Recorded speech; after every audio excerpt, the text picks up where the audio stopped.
Bum me out.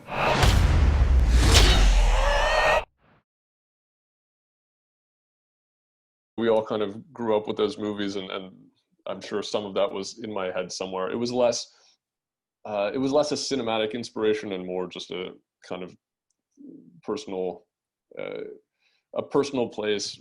You know, I was just going through a bit of a strange period where a lot was in flux, and I was in a sense having trouble seeing myself in my own life, and waking up in the morning and then having to scramble to construct some kind of character who could operate in that context. And so I wanted to initially write a script about someone who may or may not be an imposter in their own life, because I wanted to talk about the ways that we build characters and narratives in order to just function as human beings, the way that storytelling is in a sense inherent to human operation. The seed of the film, therefore, is really in those kinds of domestic, quiet scenes, and the thriller sci-fi stuff really built out from that. I'm not sure that many 80s things popped up for me when I first thought about it.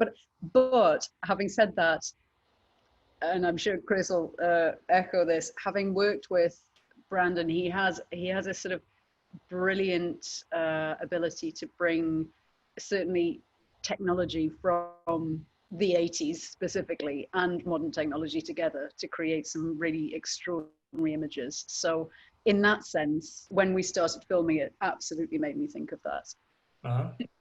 Yeah, I know, I agree. I think there's something oddly kind of prophetic about it too. I think Brandon's quite in tune with like the growth of technology and how some things will obviously exponentially kind of get more advanced, but also maybe even stylistically start to kind of revert back to things. I feel like we're already kind of like starting to see that happen. Like there's I think especially with phones and whatever, I think people are just starting to get tired of like the kind of being over inundated with information. And I think it'll start to kind of revert back to something more analog-y in that way. I don't know, but I think it's kind of prophetic. Can't afford any mistakes on this one. Ready? In terms of choosing the actors, it was really simple. To me, I just see certain actors and I think they're absolutely incredible, and they have this immediately fascinating thing where they're hitting all the right notes, but not the notes that you would expect. They're taking everything into an interesting place. They're not in any way lazy. They're just on a certain kind of visceral level. You can feel that they're brilliant and enthralling. And when you take an actor like that and plug them into anything, you know you're going to get something interesting. He's very good at really putting you at ease, and also having a lot of space mentally for the questions that you need to ask, which is which are often, we're in this, who am I right now? Where are we? Where am I psychologically? What exactly is going to happen? But I mean, in terms of his sort of personal relationship to it, I think that more, I don't know about you, Chris, but that more came out for me in talking to him, not on set, not in the work, more talking to Brandon, outside of work. Yeah, I agree. I think on set he's very, I think if there's anything personal, it's a lot of it's in reflection and retrospect, and not and look, I mean, it's a sci-fi movie with like very heightened themes and stuff, so it's interesting because it could be personal for him, but not necessarily directly translated from that personal thing. It's kind of through this shroud of this kind of stylized world, and he's so kind of good at that.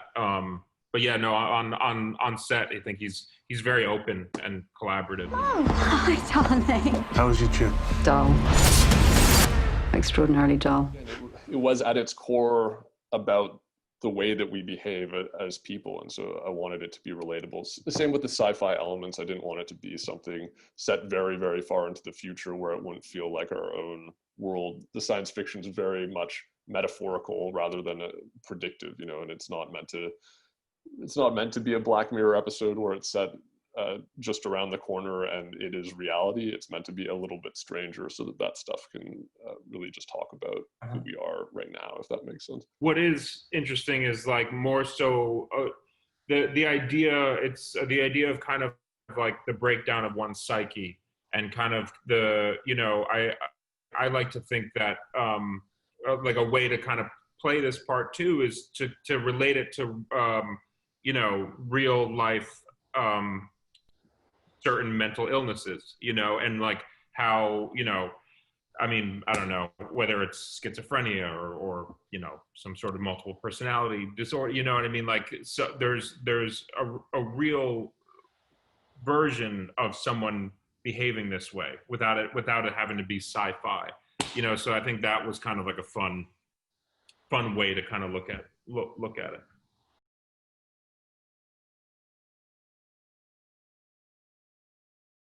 You know, we spent time together after hours and talking about the characters. But there was actually probably a lot more on-set work than is clear when you watch the film. And that's because often we played out the same scenes. Chris would do it, I would do it, or I would do it, and then Chris would do it, and Brandon would pull one of us out, and we were interchangeable in a sense sometimes, because he wasn't entirely sure what he needed, when he was going to cut, when he wanted to slip into Vos, back into Colin, you know. So we shot a lot of the same things,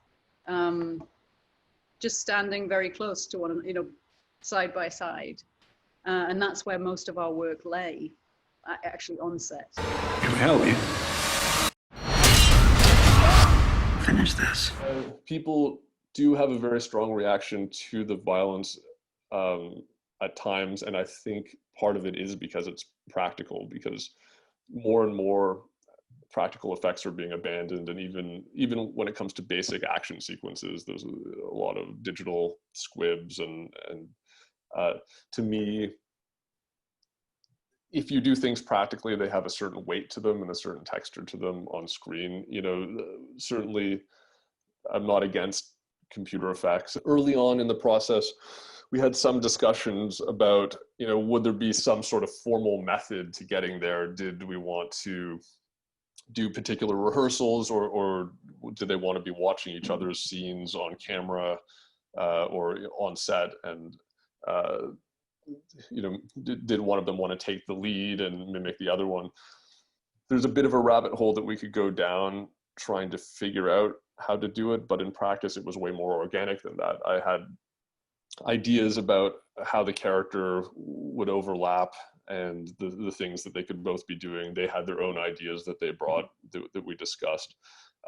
They spoke behind the scenes with each other, I understand, and talked about, you know, what Vos would do in a particular situation, and collaborated that way. And then obviously during shooting, we talked, each of us. So it ended up being honestly a pretty organic process and a collaborative process that just sort of built out as we went.